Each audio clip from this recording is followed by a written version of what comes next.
Hello, welcome to our talk today on financial boundaries, and we have a special so guest short. for you here. I know. I'm sitting in the short I chair. put you in the short chair. You're tall. We have special guest with us, family recovery expert Campbell Manning. And if you haven't seen or met Campbell before, she is the best. She's qualified in several ways. She's a licensed addiction counselor. She's a licensed professional counselor. She's got all those professional qualifications. And she's got 2 sons in recovery. So personally and professionally, she has been through it. And she talks to parents every day. And a lot of those conversations are about money. Right? Right.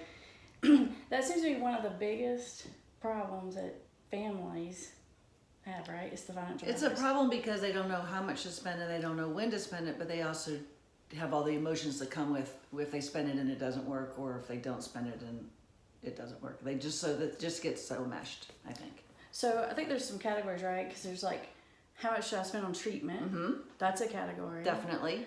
There's How much money should I give them, if any, when those questions are asked? like in early recovery, you mean? Or trying to get them in recovery, like should we withhold money, or how much should we, like, allowance, or I have the conversation about Should we pay gift for the cards versus phone? gas versus Yeah. phone all the time with families. So they get super picky and detailed about it when it really doesn't matter. They get in the weeds about They it. get in the weeds. That's a Because good way to people put it. really do worry a lot about enabling when it comes to money, obviously. Yeah. And then also when it comes to, things like, should I pay to bail them out of jail? Should I pay for the DUI lawyer? Should I pay for the treatment? And if so, how much should I pay in that kind Right, of right.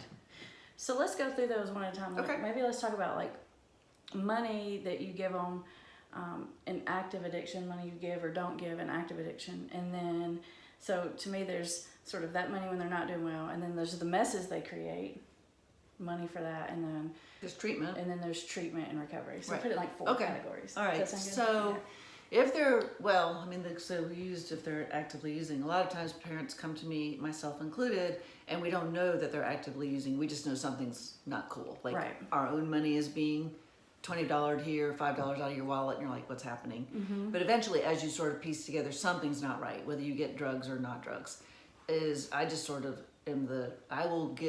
I encourage parents to support their children in recovery and when things are going well. If they're not going well or they're not in recovery, I don't advocate supporting them financially. It's not going to kill you to give somebody $5 to go to Hardee's. Like it's not going to make or break an addiction. But, hey, I need money to go out with John and Steve this weekend. We're going to a movie. No, What because John about- and Steve are not going to a movie in the first place. What about like paying for their cell phone? That's a big one, right? I personally think you should pay for cell phones because if and when your child decides that there's, they want to stop or they're out and they need help, I want to be able to talk to my child. A lot of parents feel that way, and they don't know whether like that's okay or not. But I think it's it's okay. almost like you're doing it because you need it. And Yeah, to me, and that's a good reason. A to do lot of times something. parents will come and they'll say, they're going through their phones and so they're finding like the illicit purchasing of drugs or selling with drugs on the phone. And to me, that's a boundary that if you're paying for the phone and you know that's going on, you can stop paying for the phone, but it's not going to stop the selling or the buying. So Right. to me, the phone's not the biggest deal breaker. Gotcha. What about if they're an adult and they're out living on their own and they need help to pay the electric bill or something like that, like a living expense? In general, I don't think that's a good idea because I think what it does is it propagates the notion to the child or the young adult that I really can't manage it without myself. And so to me, that's a drop in serotonin, which is a chemical for pride, which is going to let like dopamine have more power. Dopamine comes with drugs and alcohol. So to me, I don't think it's a good idea. I think you should say, I'm sure you can work it out. I hate that for you. If it's a one offer and someone says, good God, I need 4 new tires. I just found out I can't afford it. Well, I'll give you the money for 4 new tires. Right. But I would do that for any child, Right. but not habitually. No. Not like it's every month you're paying No, their utilities and or especially something like that. what I found through stories in my own life is that the stories would get sketchier and sketchier. Like you said you would pay for this. I'm like, no, I didn't. And so I'm like, no, this is getting dark. So to me, it's sort of like, how does that feel as it's going downhill? Is it's going to start to feel more and more manipulative and more lies that you're just thinking, why That's why a do I really need good to do point. Like checking in with your own gut instinct about what it is that they're saying or asking. Because you guys know we're big believers in the gut feeling. Oh. When you get that bad feeling, it's not good. When your heart tells you there's a problem, There's a problem. there's a problem. Yeah. Yeah, 100%. For sure. So what about when they get in the big messes? Like, let's say they get the DUI, or they get the possession charge, or they get something even bigger than that. What's your thought on that? Not popular. My thought on that is if you buy one DUI lawyer, you're most likely going to buy a second one. I don't believe in that. And to me, that's the ultimate of what I would call enabling is I don't want anything bad to happen, so I'm going to fix this, but it's just letting the disease roll. Fixing the consequences. Yeah, it's just letting the disease roll. I've Okay. never seen it work where it stopped the problem. Okay. So definitely don't pay for those kinds of big messes that they do. No, because the disease says, see, you don't have a problem whatsoever. Like, you can drink and drive. You can get caught with marijuana. You can do all that because it's no problem. What about college? What do you mean? Like classes at college. Like, let's say you got a kid and they're in school and they fail first semester, or pretty much fail all of first semester, and maybe even second semester. We see that a lot. Well, What's your thought on that? Again, not popular. I think that every single student should go to college with some skin in the game, whether you think there's a problem or not. First of all, I think it does a couple things. It lets them realize how much this costs, so they're less likely to sleep through their 9 o'clock Friday class. Right. And second of all, it changes the dialogue you have with the child in college, period. You know, when my daughter was in college, if she told me, you know, going out on a Thursday night and I knew she had organic chemistry on Friday morning, I just said, what are you wearing? Because she had skin in the game. She had those loans. Now, I pay those loans back with grades being A's and B's, 100%. C's, I said I'd split them. She didn't get any, so I don't really know if I would have paid them. But to me, I like to do it like that. But if you think your kid is like bad grading it, you think something's going wrong, I would absolutely not pay for any more college. There are loans, this kid can go on their own, and if they do well, you can reimburse them on the spot. But I would keep the loan process rolling, and That one's let almost go. like an investment issue. That's what I always say. Yeah. Like, would you put money into a bad investment? You know, it's like, is it working? Is it going to return for you? And you're going to hear, you know, oh, that teacher was foreign, I couldn't understand them. Oh, that teacher didn't like me. Everybody failed. I had the flu, so I had to withdraw. You're going to hear all that, and you're going to want to believe that, but the bottom line is still the bottom line. Well, Poor grades are that poor can grades. be the case for one class. But if they're not Right. showing up and they're flunking almost all of them, and they made 1D and 1C and 3 Fs or something like that. Yeah, I can tell you this. I did not have a drug or alcohol problem in college, but I did have a problem with having too much fun because I'm 7. So it wasn't until my father said, you're paying for this semester, that I went and got every single class and had a 4.0. Okay. And I frankly wish that he had done it earlier. 'Cause Okay. Might be a doctor. All right. Now, what about treatment? Because treatment can be very expensive, and the truth of the matter is, No guarantee. they're probably going to need it more than once. Whether it's an adult, a young adult, whatever. Most people need, if they do treatment, they're going to need, even if they do it once, they're going to need like levels of it. So they're going to be different sort of phases of it, which cost money. And then a lot of times it takes more than once. So what's your thoughts on making those decisions? I think you have to have a pretty frank conversation with yourself and your spouse, is how much money in total do we have to put toward this? And I don't know that you'll know that answer at the beginning because you won't know how bad the problem is. So I'm a big believer of do what's the cheapest. Well, I'm a big fan of getting help from a professional to sort of figure out where is your child, what stage of change. For us, you know, we sort of went for IOP through the Carolina Center, and then you recommended we try the free place because he was saying he was ready, but he wasn't. And then we played our bigger gun card, which I think worked well. So for that's us. that's a good point. It's like, it's almost like with substance abuse, it's like timing. And so you want to, a lot of times people throw a lot of money into it right out the gate, maybe too soon. always say like treatment's almost like an antibiotic. It's like you don't want to give it to them like every time they sneeze. You want to do it like in the right timing. Now, but you also don't start out with Rocephin or vancomycin. You start out with amoxicillin. right, So. exactly. But two, I mean, when you look at treatment, there's a wide range of treatment. You've got free, and then you've got $100,000, and so there's a lot of in between, and it's not necessarily the more expensive the better, but it's how ready are they? And it doesn't, this goes back to, I don't think you have to want to get well, you have to be leveraged. If your life is so unmanageable that you'll just agree to go, that's fine. That's totally fine. So if they're ready to go for whatever reason, that's when I would do my investment. But I see all the time parents make this decision and they usually don't get it right. I think it's pretty important to find someone who understands addiction and has at least laid eyes on your child to sort of help you say, yeah, now's not the right time. okay, Or yeah, this is it. right.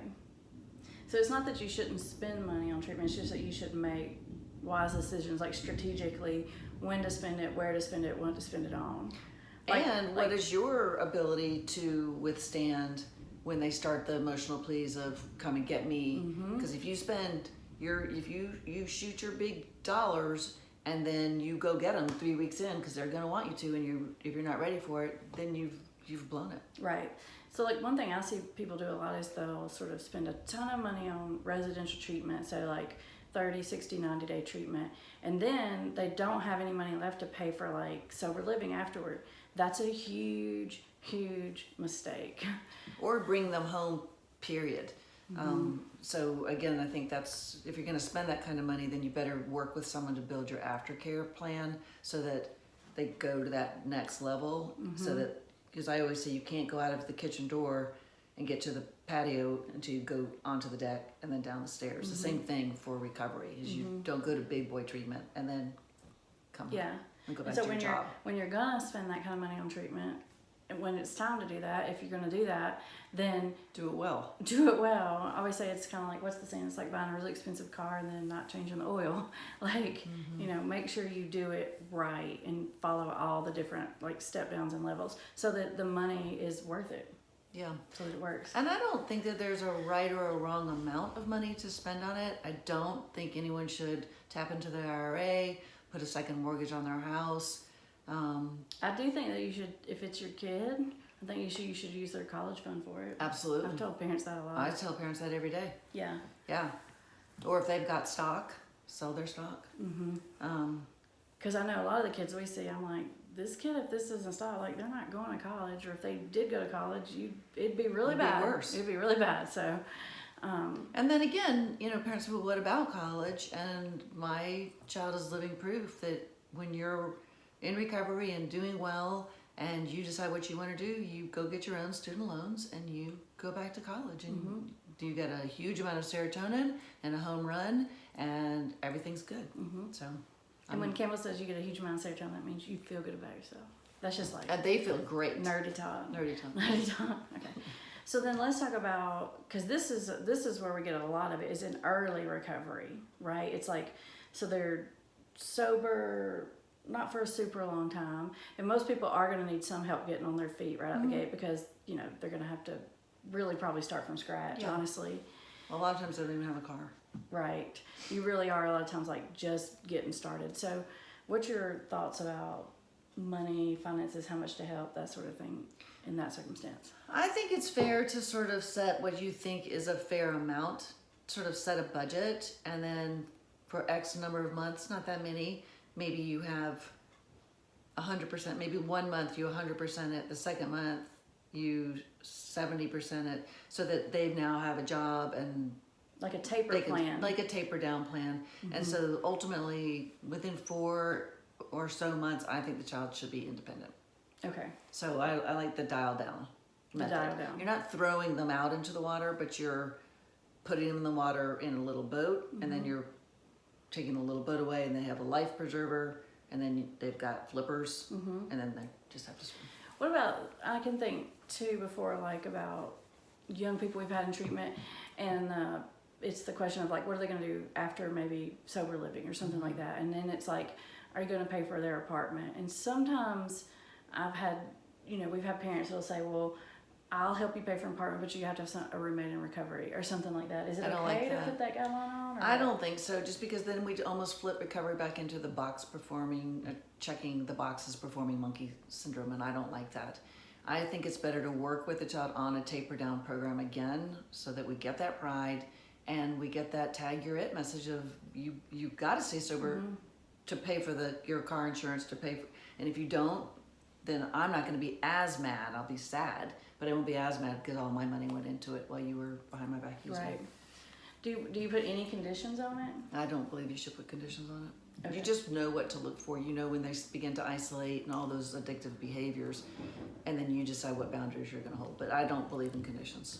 Maybe a vague condition like, as long as I think you're doing well. As long as I think you're doing well. Yeah, then I'm gonna. As long as I think you're helping yourself. Definitely not how many meetings you go to. No. Definitely not clean drug screens. Definitely not meet with your sponsor. That's not our side of the street at all. Right. Yeah. So those should not be conditions or limits. No, you just can set boundaries for what you're willing to contribute, and then the rest is on them. What's in the my opinion? biggest or most frequent financial question people come to you with? Buy a car or pay the rent. Okay. And buy a car. I'll support buying a car as long as we're within a pretty low budget car. Like it'll get us around safely, but it's not. Like $5,000-$6,000. Yeah, about range? that. Okay. But then I think the child should have to, kid, whoever we're talking about, should have to pay their own car insurance, their own gas, that they should be on that. And then I would just give them the car. I don't like it when people own the car and then they track it or they watch where it goes and they put parameters on that. Again, I just think that's not the side of the street. Plus, it's good not to have it in your name. It's great not to. You don't want it in your name in case something does go wrong. Yeah. Yeah. And rent, I'm not a huge fan again of prolonged rent paying for kids. In fact, I am like known in the office for if you are not a full-time student and you live at home, is you pay your parents a minimum of $800 a month to live in their house. She is like hardcore about it. I'm very hardcore about Yeah, it, but it keeps people is. sober. She is. I'm Yeah. the Nazi about that. And parents are like, $800? I'm like, well, $100 they can find in your sofa cushions, for goodness sakes. You can find that in the group room here. Okay. Oh, goodness. Well, if you are struggling with any kind of these questions or have other questions about boundaries with a loved one, whether they're in active addiction or early recovery, Campbell is the specialist. And if you'd like to talk to Campbell, she does phone consults, right? Sure. And I will put, after we get off of here, I'll put some information in the description on how you can talk to Campbell if you want to or need to. Great. I'll look forward to it. All right. See you next time. Bye.